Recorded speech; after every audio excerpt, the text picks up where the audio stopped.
Welcome to Lynn Cullen Live. Talk radio without the static. Email your questions and comments to lynncullenshow@gmail.com. And now your host, Lynn Cullen.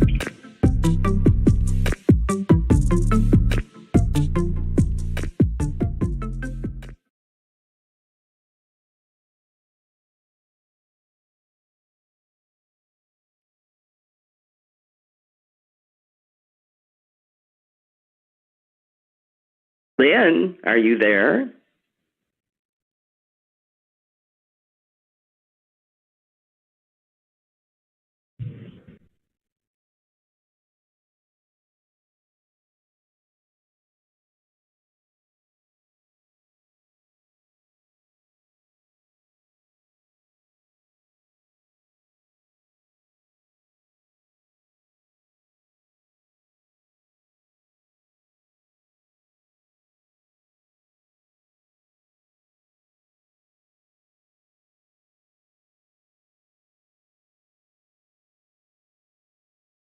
I'm on. I didn't hear a thing. Susan, are you there? If she's there, I'm not hearing a thing. Hello? Hello, hello? Hello? Hello, hello. Oh, okay. Now I'm hearing. Good God. What was that? I don't know. We were all saying hello. Where are you? I was almost just about to send a message to Kevin with a big question mark, like, where is everybody? Well, I was running for my phone to send one to you. Where are you? Okay. I think it's on me. I think it was my headset volume was down, turned down or something. So it doesn't matter. Hello. Sorry for an unprofessional beginning. Our usual start. Well, this one was particularly, I think, pretty appalling. Jeez. Anyway, here we are. It's me. It's my sister Susan. It's September 26th. It's a Tuesday. And the number of things that are facing us is so daunting. I was making a list, actually, before the show of stuff to be concerned about. Okay, the government is about to shut down, and apparently that's pretty much going to happen, right? Right, because the Republicans, right, because the Republicans, and yet, media doesn't seem to make that totally clear. I'm just so pissed off at media right now. Okay, so it's totally Republicans. If you put them in charge, and they close things down because they can't govern. Who's breathing? Not me. Heaven forbid I should breathe. Okay. Sort of a grumble. Who's breathing? There's sort of a grumbling breathing sound in my ear now. All right, I can't account for any of it. Okay, so there's the shutdown of our government. There's, you see this Cassidy Hutchinson? Yeah. Yeah. Jesus Christ. I have to say a lot of things. First of all, I hope she stays alive. Me too. Yeah. I really hope she stays alive because she's got to be really in their sights. I also have to say it is mind-blowing. She was what, 22, 23 years old? Right, at the most. She's only 25 now. Okay. And she was she was in the room where it happened. Somebody said she's like, Zelig or Forrest Gump. She's always just sort of in where, the most consequential things are happening. She's a witness. And she's the biggest grown-up in the room to boot. And she's the biggest, yes. And I mean, I don't know how many do other people that age get those positions? No, are you seeing who he hired? They hired little bimbo who they thought were bimbo girls. No, but they weren't bimbos, Susan, they weren't bimbos. They were pretty. They think they were beautiful. They don't care. It's beautiful. Yes, but they didn't think of them as anything except people to use, fondle, discard, whatever they wanted to do with them. No, but they did, because they hired them because they knew they could do the job. They were competent. It just shows that no, they wanted the eye candy, the arm candy, but they also wanted someone who could do the job. Because, I mean, she obviously did the job. I can't speak for every good-looking woman who got a job in the Trump White House, but I mean, there's plenty of good-looking, competent women. Yeah, did you tell her that he wanted her to put highlights, and that Trump told her to put highlights in her hair, like Hope Hicks, or whatever her name was? I don't know, and she did the next day. She went home and put highlights in her hair. This is, I have to say, though, what she witnessed, and the things she witnessed, it really seems like some of these scenes show how close, but for the intervention of a very few, we came to an out-and-out martial law insurrection prior to January 6th. They were going to call out. They were going to use the Insurrection Act. They were going to seize the voting machines. They were going to use the Pentagon. And who was in there selling this? Mike Flynn, of course, who Trump pardoned, who is a traitor. Speaking of traitors who should be hung, if you want to hang generals, as usual, Trump gets it wrong.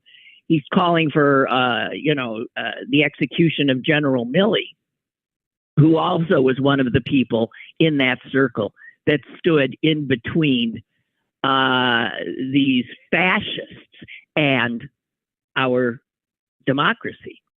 I mean, but for, and we'll be able to, when the dust finally settles, be able to name them. We can name some now. And then it'd already be over. But the frightening thing is that the Republican Party is about to nominate this guy again, same guy. And he's very clear about what he's going to do. He's going to become a king. He's going to seek revenge. He is going, and that the Republican Party is about to nominate him, not for the first time, not for the second time, but for the third time. This indicted, crazy, lunatic, autocratic nutcase. And he's got this huge swath of America behind him. I have to admit, terrified. You know why I'm terrified? I'm terrified because if he wins, we're finished. Well, if he loses, here's the rest of the sentence, Susan. If he loses, we're finished. Maybe. We'll see. Because, this is what he's setting up. This is what they're setting up. That no matter what happens, we are heading into absolute terror in a year's time. I hate to be so. Yeah, well, so that's cheery. I was sitting with. That's true. I was sitting with Mother yesterday, and the doorbell rang, and it was a visitor who happens to be a professor of history, Middle Eastern history at St. Norbert College. and he was dropping by to wish Mom a happy New Year and chat. And I ended up telling him about the sign on the other side of Mother's Street across the highway. That has the picture of Trump giving everybody the finger and saying, I don't give a fuck about your feelings. And I was telling him about this sign and blah, blah, blah, blah. Okay, I finally get this very nice man out of our house, and not 10 minutes later, the doorbell rings, and it is he again. Yeah, what did he do? And he said, "So I went to look at that house with the sign," and he said, She said, "It's just awful." So I parked my car and I rang the doorbell. I said, "You what?" Oh my God, good for him. And he said, he said, this sort of rundown looking young woman with bad teeth and rather dead eyes answered the door and said, "Yes." And he goes, "I was reading your sign." She said, "Yes." He goes, "Why would you want to put up such a nasty and rude sign?" And she said, "Because it's my right." And he said, "Well, yes, it is your right, but what makes you want to put up that kind of a nasty and rude sign?" "Because it's my right." So this went on for a while. He realized he wasn't going to get anywhere, and he came back to report. I'm still dumbfounded that he would do. I think that's wonderful that he would do that. Right. So now there's another thing that's happening here in Green Bay, and I think I have to write a letter to the newspaper. You tell me. There is an ad running in Green Bay that is this cute black man with his, what is supposed to be, maybe is, maybe isn't, his daughter. And they're having this cute little conversation about racism and about how anyone can grow up to be anything, and it doesn't matter whether you're black or you're white, and we can all be friends, says the little girl. And the father says, "See, that's why we all have to come together against critical race theory." What? Yes. They've got this man and this little girl who doesn't know what she's saying, speaking out against her own best interest in an ad that is nothing but a lie. Who's it by? Oh, the Committee to Protect Kids. Really? There's the Committee to Protect Kids? Something like that. And I think I have to write a letter to the newspaper calling out this horrifying ad. And the cynicism that would use a small child to make a speech against her own interests when she clearly doesn't know what she's talking about. God almighty. Well, I don't know what to. I am here. The sitting defense. Why am I blanking? The prosecutor. Prosecuting attorney. Yes, district attorney. The district attorney who's running for re-election for the 5,000th time, but who lost in the primary to a progressive challenger by quite a bit. But he's running because the way it works here, if you get enough votes, you can vote. The Republicans voted for him and wrote him in. He was running as a Democrat, so he got knocked off as the Democratic nominee, but he's running now as the Republican in the general election. And he has been, a stalwart of the Democratic Party here in the county as a chief elected official. And he is running an ad that I saw the other night, which just made my mouth drop open. It starts with images of such violence. People jumping out of cars with guns and shooting other people. People breaking in windows and they all look black. I can't quite tell, but they sure look like black. The intention is to suggest. Well, yeah, I think, it's whatever. Yeah. And then it says something like, this is what his opponent, he says, will unleash on our streets. Because he wants to get the black people out of prison, and I want to keep them in, essentially, is what the ad is. Right. I want to throw more of them in. Yeah. Well, this is such a racist ad.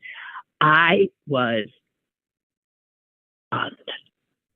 And my great fear is that, in a county that rarely elects a Republican, that this racist call will peel enough for the suburbanites away and some of the city folk. Let's not pretend that there aren't racists in the city. And reelect him. So, yeah, we're living in a country now where the threats of violence, the racism is just rampant. And I was thinking, geez, you can't, be so depressing all the time. Yeah, well, what's the alternative? Pretending it isn't happening?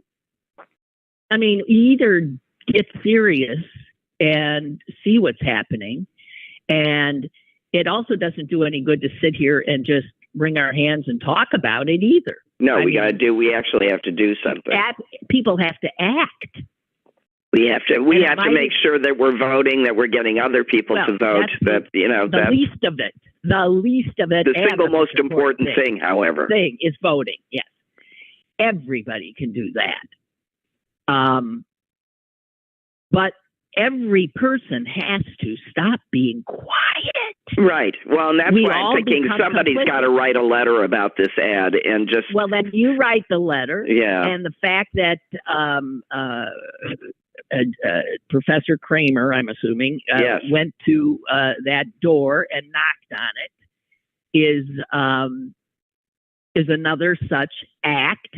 See, it seems like an act of courage. Can you believe it? An act of courage to knock on a stranger's door and ask a question. Yeah, well, you could get shot. Well, that's right. You could get shot because that's another issue that this country refuses to deal with. We have a totally dysfunctional government. In part because we have too much money in it and it's corrupted, but also because we now only have one party. The Republicans have ceased to be a party. They're a fascist movement, and they're an anti-democratic movement. Let's just call it that. And they're a violent movement. And I remember a few years ago learning a new word, and then I forgot what it meant. And now I've learned it again because it's so clear that this is what Trump is dealing with in stochastic terrorism. Stochastic, Stochastic. I don't think it's the kind of word that's going to get into the general vocabulary, but stochastic terrorism is when somebody uses social media or any media to say, to essentially what Trump does, to say things that are in themselves not acts of violence, but that he knows will, if only in just one person here and another person there, act on what he's saying. So when he says Millie needs to be executed, all he's thinking is, I just need one guy to see that as a marching order who's capable of carrying it out. And there's a lot more than one guy out there now that we all know that they get his marching orders. They get his little whistles. Be there on January 6th. It'll be wild. What's interesting to me, though, for example, you look at these guys in Michigan that were moved to kidnap the governor and all that sort of stuff. And the last 3 were tried and acquitted. Did you see that? Yeah. And they all are sobbing. They're all these great big tough men that are crying at the thought of having to face the consequences of their own illegal actions. Right. And big strong guys crying. And I think it's a proper reaction. But they're just such frauds from top to bottom. Yeah. They're nonetheless dangerous as holy hell. Yeah, all those proud boys were sobbing too. I know. I didn't mean it. But let me say something: stochastic terrorism. That simply speech. Stochastic terrorism is speech that demonizes and then propagates itself through mass media, mass communication, and that increases every time it's repeated the chance that somebody will act and attack. And stochastic terrorism, as I see it defined that way, would be protected by the First Amendment. Well, you can't yell. You can't yell fire in a crowded theater. But you can say, "I think he should be killed."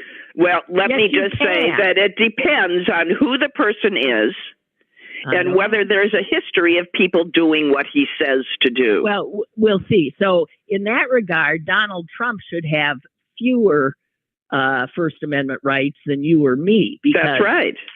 But that's not the way it's going to work. In fact, he'll have more. And you've got Jack Smith, the special prosecutor, actually asking the judge, please, he won't stop. We're spending millions of dollars trying to protect everybody. Our prosecutors, everybody who's involved in this prosecution will have to do it for the jurors. We'll have to do it. And he keeps talking. He keeps making threats. You told him he wasn't supposed to do it. Do something. She's stuck in this horrible bind about free speech in America and gagging a person who is a candidate for president of the United States. I don't care. I don't care, Lynn. I know you don't care, but there's no precedent. There is no precedent for this poor woman, for this judge. These are times that call for courage. Yeah, right. There is no. We've never been here before. Our legal system has never dealt with this. We used to, think of the day. We actually used to believe, and mostly it was true, that people would abide by certain norms. And they did. He's blown it all up. All up.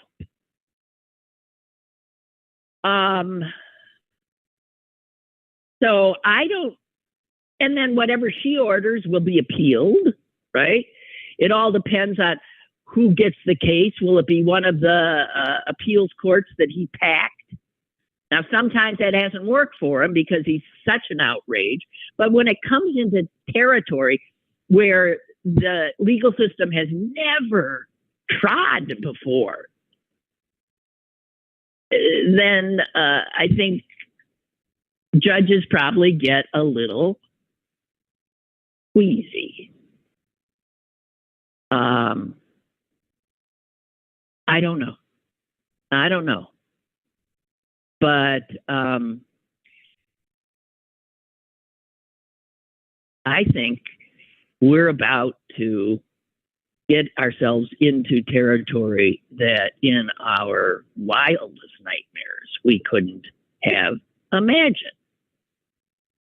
And Trump will use anything that is done by him against him to create more rage among his thuggery, and to say how it's rigged against him, and that they have to act, that they're all under attack. I, with somebody like him who does not deal with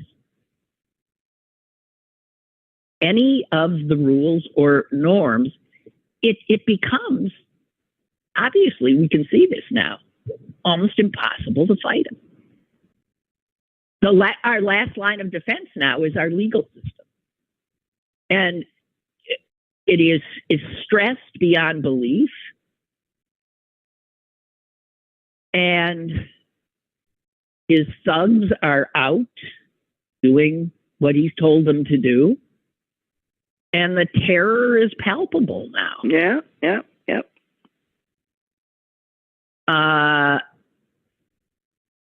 So here's somebody, a law professor who specializes in free speech rights. She says it's a really hard argument in normal circumstances to say the government who is prosecuting someone can then shut that person up from defending themselves in public. What makes this backward from everything else is that normally in every criminal prosecution, the power imbalance is that the state has all the power and the defendant has none. But in this case, you have a defendant who has very significant power. He's got an army. Yeah. He's got militias. And they're armed to the And they're armed with because everybody wanted their Second Amendment rights and thought that because, as to quote my neighbor, I have the right. Mm-hmm. Well, yeah, they do. All righty. We've got a call. Let's let somebody else into this party. Hello. Hi. Good morning, ladies. Who's feeding him? Who feeds Trump? Who feeds Trump? Who? Yeah. Are you looking for a way out of this mess? You want to? No. But who's giving him? Who's arming him with this? I can't believe that he's smart enough to do all of this himself. This is where his smarts are. This is where he is not smart in any, there's different kinds of intelligence. No, but his malevolence knows no bounds.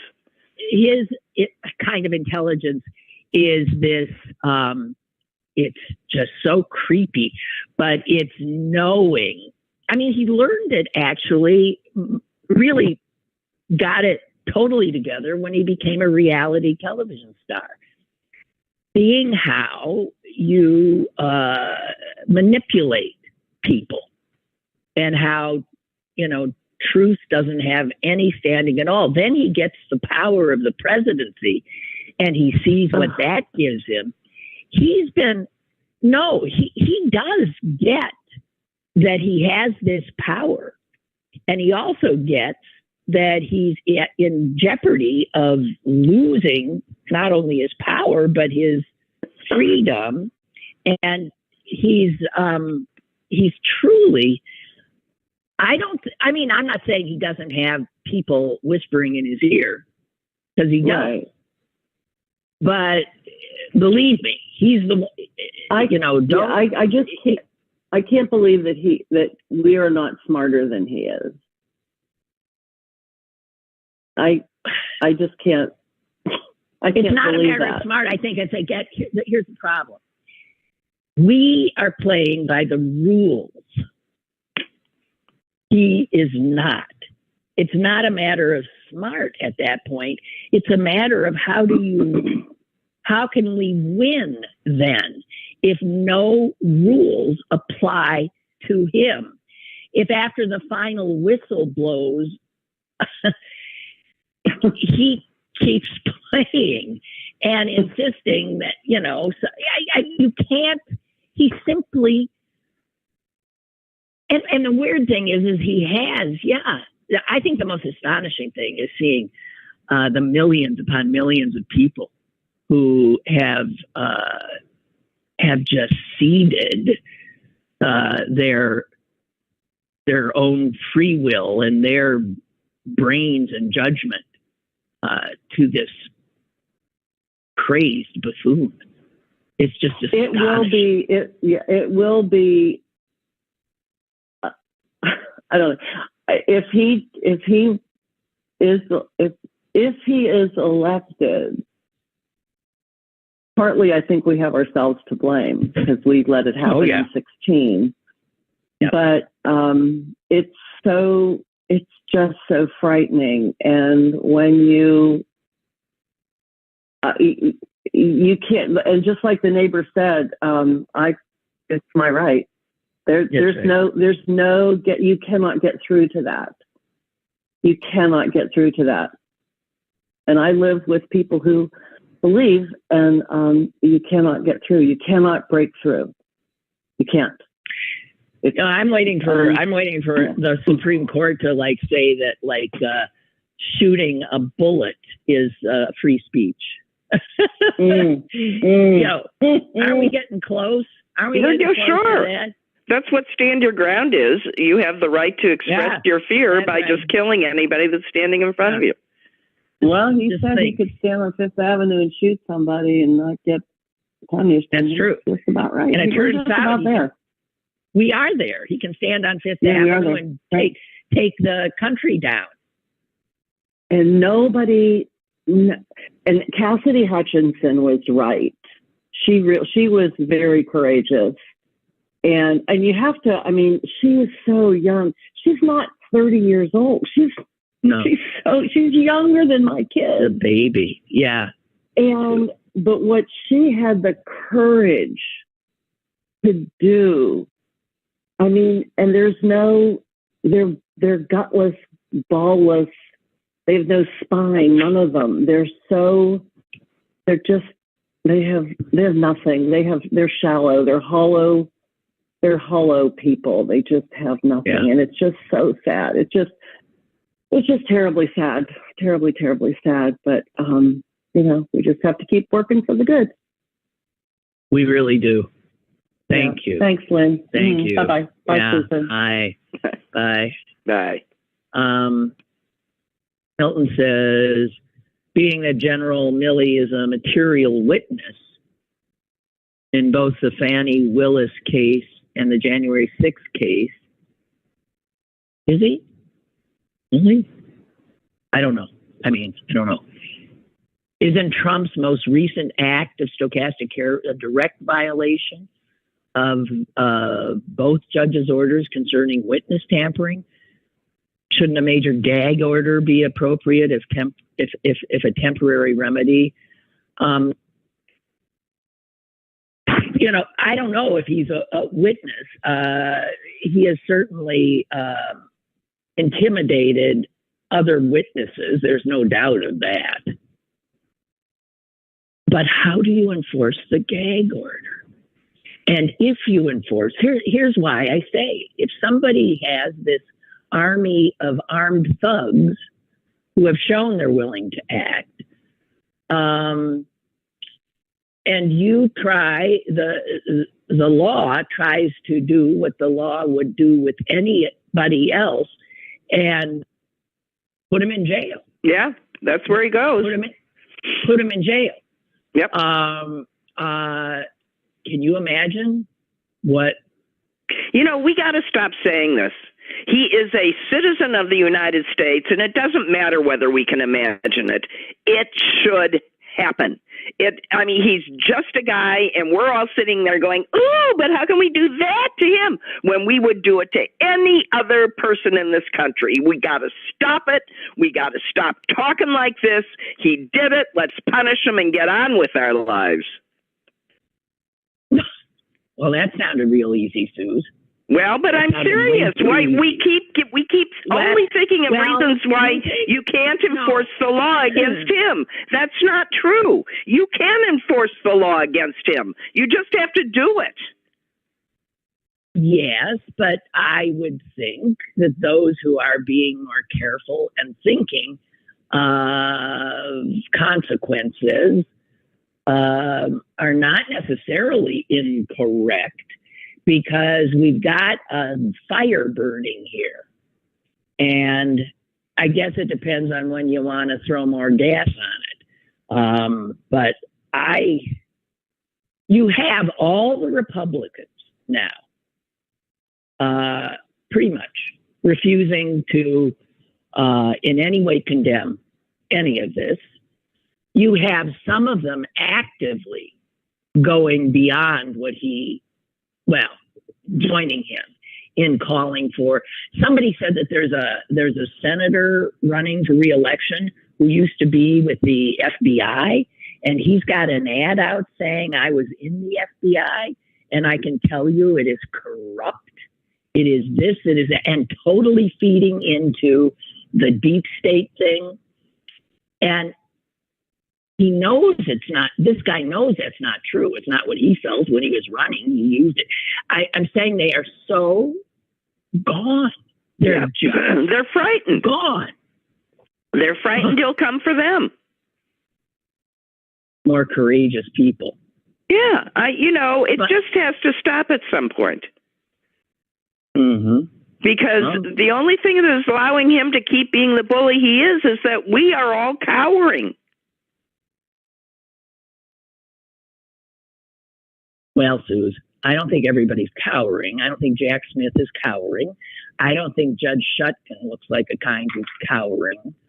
They're the poor souls who are going to have to. Fannie Willis ain't cowering. No. And God these are bless them. people who've got it. And yeah. So in that regard, we're in good hands. But they also they got to parse it. They got to figure it. It's like a war. And there's sometimes tactics, strategy has to be employed. If we do this, will they do that?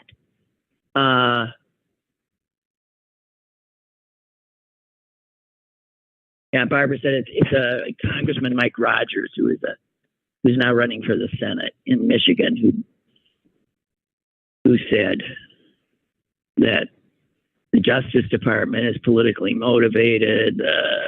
He's just totally selling that line. I don't think, though, that'll get him into the Senate. No, I don't think so either. Not in Michigan. No, Michigan's had enough. I just can't. I'm sorry. Wow. So,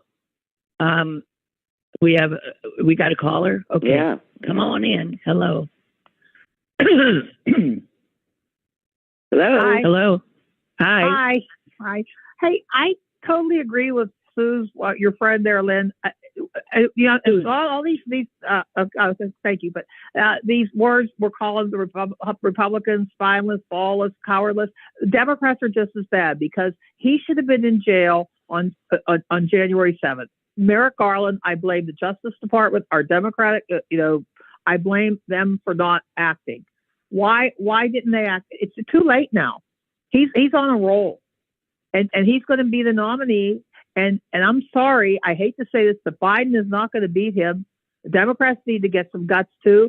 They need to tell Biden to step down. I don't know why, but Kamala just didn't catch fire. It can't be her.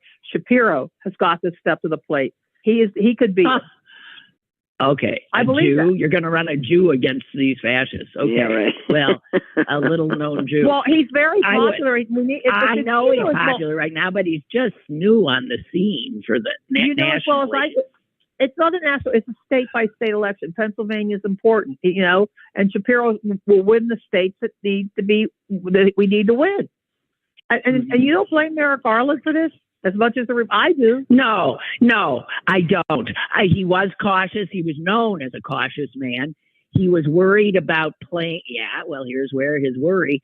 He was worried about looking too political if he acted too quickly. And in fact, he finally did. Listen, he finally did act. He tried to overthrow our government. It was on tape. They have him. What he did to Ruby Freeman and Shay Moss alone, he should be in jail for right now. Everyone could identify with that. He terrorized these women. But how did we know all this stuff was, the information we now have is because of the dogged, slogging work of getting the evidence together, which Merrick Garland will tell you takes time. You can't throw someone in jail the day after. You have to build a case, an irrefutable case, especially in this case. And I watched it takes time. I don't know about you, but I watched January 6th live. I was laid up with a knee replacement then. Okay, and I did too. Who didn't? And my cousin and I still have we were texting back and forth throughout the whole entire thing. And if you're going to tell me that wasn't enough right then and there to go in the rest, and the other thing is why do they keep granting him bail? Why he should be sitting in jail right now? Why do these judges keep granting him? I don't know. I'm sorry, but we just keep finding all these excuses not to do what needs to be done because he's going to be the next president and we're in a lot of trouble. I'm 70 years old, but we're not going to have a country. Well, okay. Well, I'm older than you, and here's what I'm going to say. Not that my being older than you means that what I say is yeah, absolutely, yeah, that's for sure. But here's what I want to say. First of all, I disagree with you that Biden can't beat Trump. I think he absolutely can. I think he'll kill him again. I think he'll beat him again like he did before. And what I said, though, is that even if Biden wins, they'll still go insane and not accept we'll still have violence. Our country will not be secured by a Biden win. I agree with you. I agree with that's what I'm saying. Even if Biden beats him, even if Shapiro, he's still going to. If they don't put him in jail, that's right. Okay, he's going to. But you can't jail. Well, okay, I don't know. We're now at. Are we going to? Yes, this is an insurrection that is ongoing. Let's be clear, an ongoing, right out there in the open effort to destroy our democracy.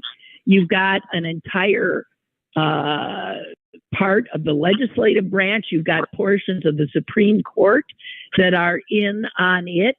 We are really on the precipice. There's no doubt about that.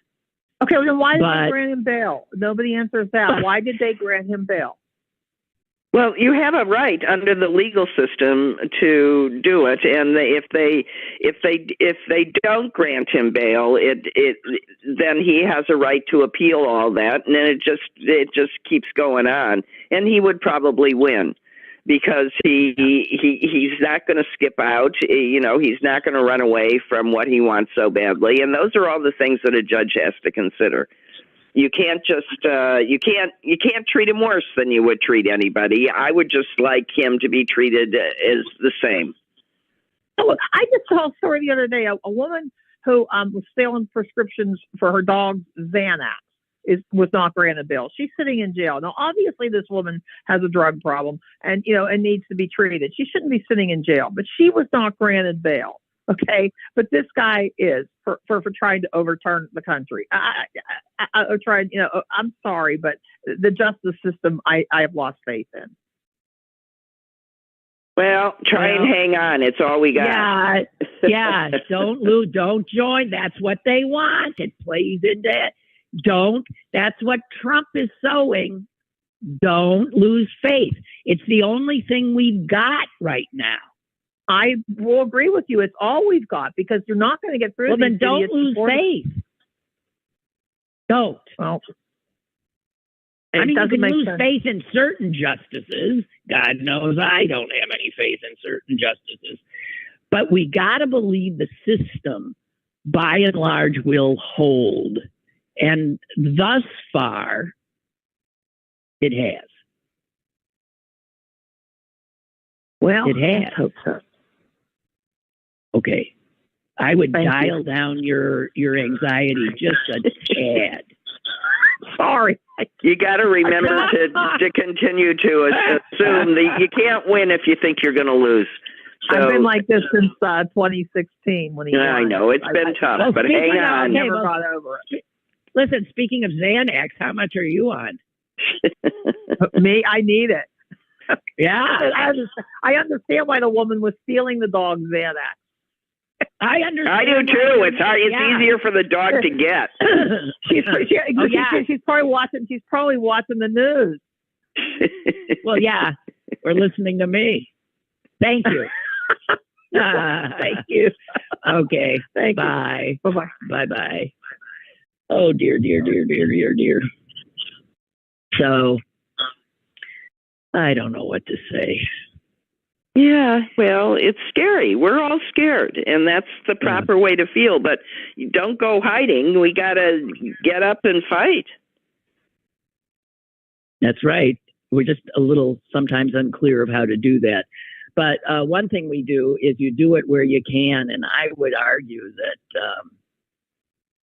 even if you've never gotten involved in the sort of, day to day, I would see if there's anything you can think of doing, including helping a candidate, including whatever. I'm just saying, whatever you can do.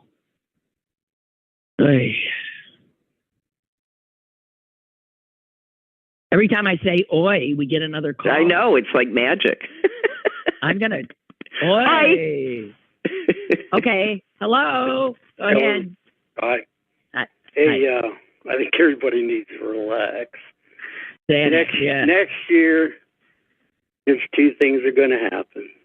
Trump's going to go to prison, and Joe Biden's going to be president. Now, it's not going to be easy, but it's going to happen. It's going to happen. It's going to be a struggle. It's going to happen. I agree with you. Listen, your words to God's ears. I sure as hell hope you're right. It's what I'm hoping for.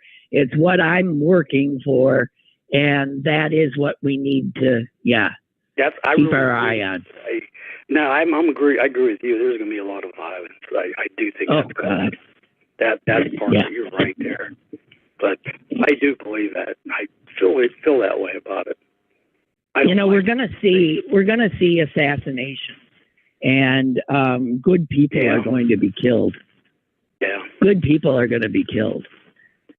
And you know what? I live in terror of somebody trying to take Trump out, because that would just turn things into that would be such a bad idea. Yeah. Okay, then. All right. Bye. That's the problem with us. I mean, we agree it would be a bad idea to start taking these people out, but it sure didn't stop me from spending all day yesterday making nominations to the book of the negative side of the book of life. What? Yeah, That's what you were doing? Yeah. Susan. Would it be so bad if, Susan. If you're not Jewish, you won't understand this, but supposedly yesterday was the last day that, Jews had to be written into the book of life for one more year. And you're not supposed to be thinking about people not getting in. You really were? Oh, I've been making nominations all year. Well, Here's the thing. It's about as violent as a Democrat can get. They're always willing to, so there's somebody there to step up.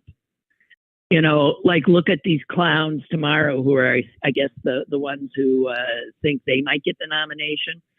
The Republican debate. You know,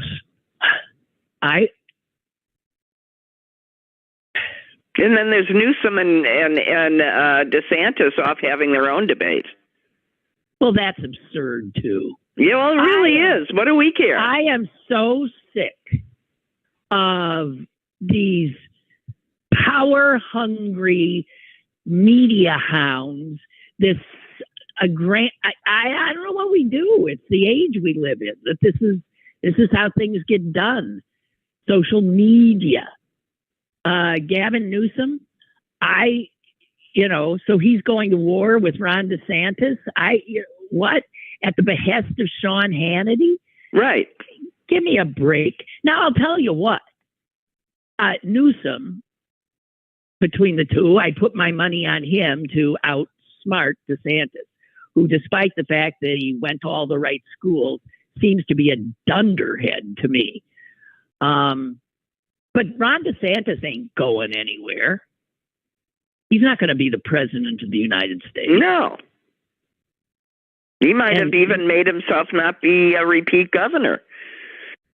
Oh, in your dreams. I hope. So, I don't know. He broke an awful lot of his state, and managed I've been reading things. It's just horrific. I mean, you read what he's done. That's college he took over. Oh, and that was, I spent a lot of time at the new school in Sarasota. It had a marvelous theater. It was a really neat place. And that was a school in the Florida, public education system that was known for being more progressive and a little quirky, a little odd. He took it over and has destroyed it. A huge percentage of the faculty has left. Well, the students have left because they went to that school. Yeah. And he's brought in, it's just, you can't make up what they're doing. You just can't make it up. Churches are taking over teaching Black history because the public schools won't do it. So, yeah, Black churches are. Black churches. Well, white churches should do it too. You're damn right. White churches should do it.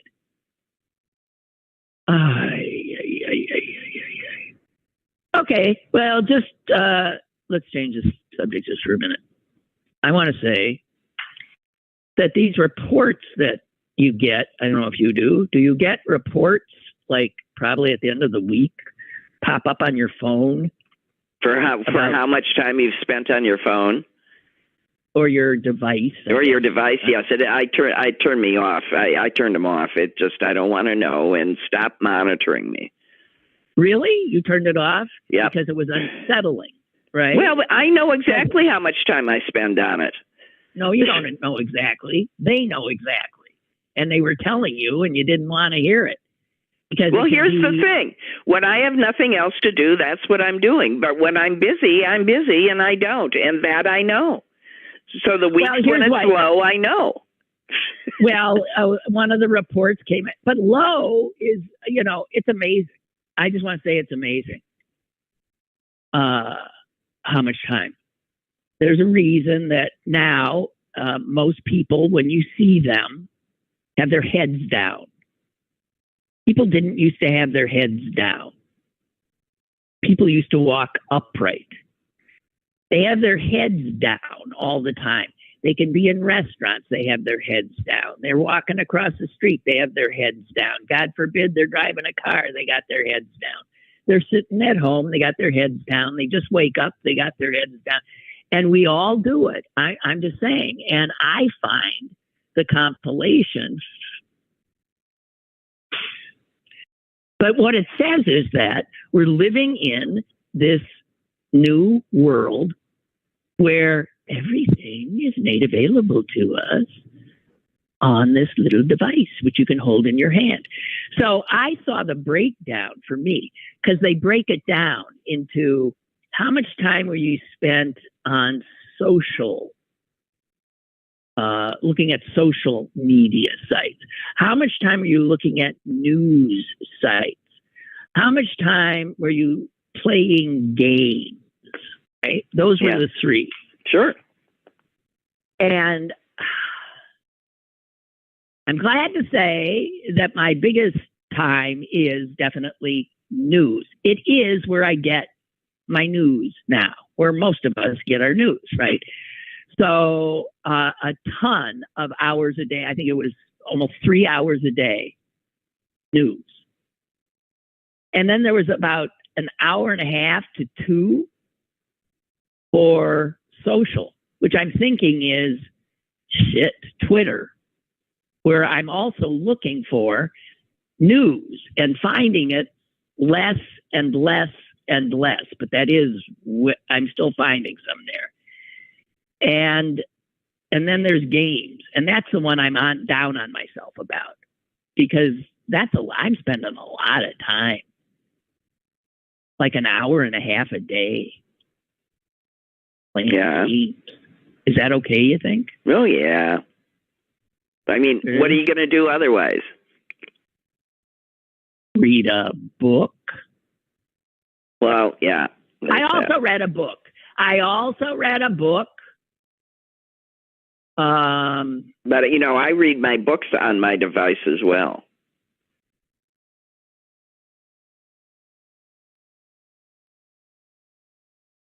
And the thing that I miss is that at night, I used to love feeling the corner of the pages with my finger as I was falling asleep reading. And I find myself trying to do it on my screen and hit in, then it goes click.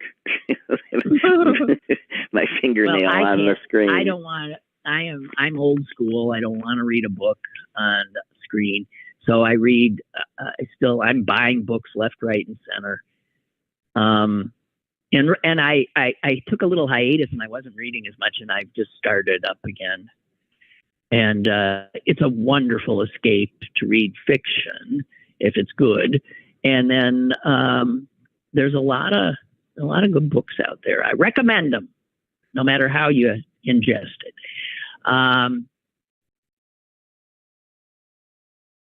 Chuck says, I think Biden would be stronger with a stronger VP.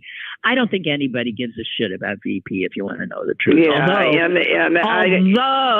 when the guy at the top of the ticket is the oldest guy ever and will be 86 at the end of that term, I think you do look at the vice president. Well, you do, but this is another, this Kamala Harris and everybody hates her stuff is just, I find it so exhausting. She is certainly every bit as qualified as any male VP has been the whole time.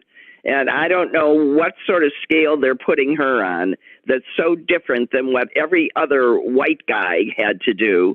But it's very different. And it just sounds like more of there's always a good reason not to like a woman.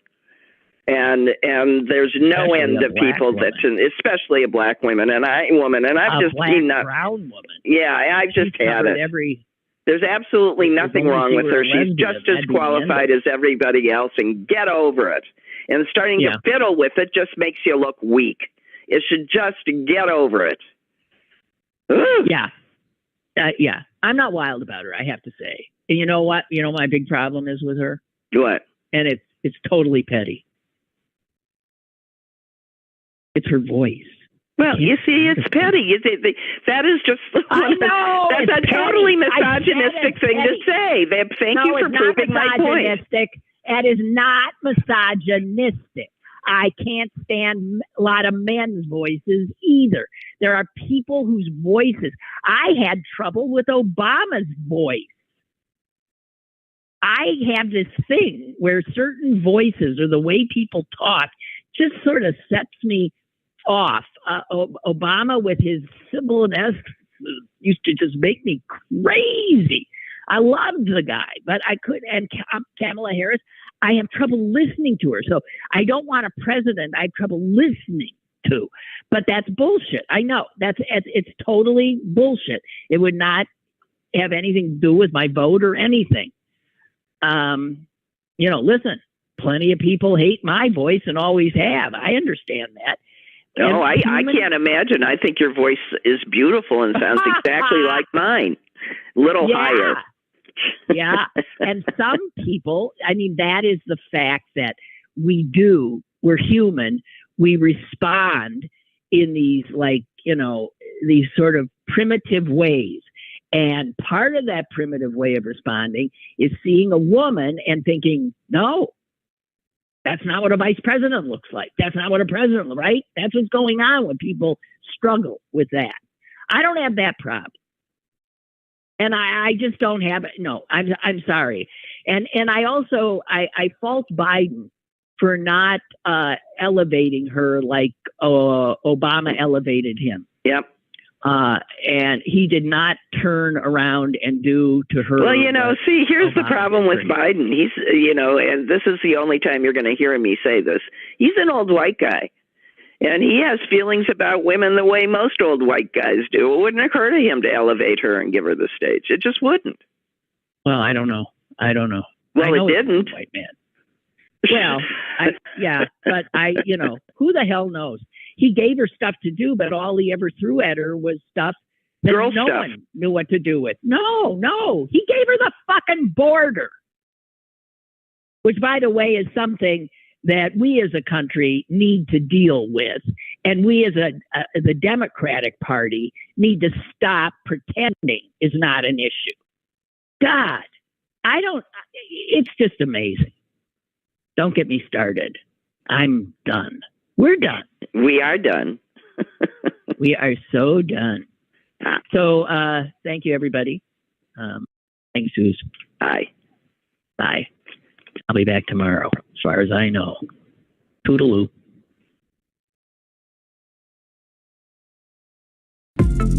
Lynn Cullen Live, Monday through Thursday from 10 a.m. to 11 a.m. and archived at pghcitypaper.com. The opinions expressed on Lynn Cullen Live are those of the host and do not necessarily reflect the viewpoints of Pittsburgh City Paper or its advertisers.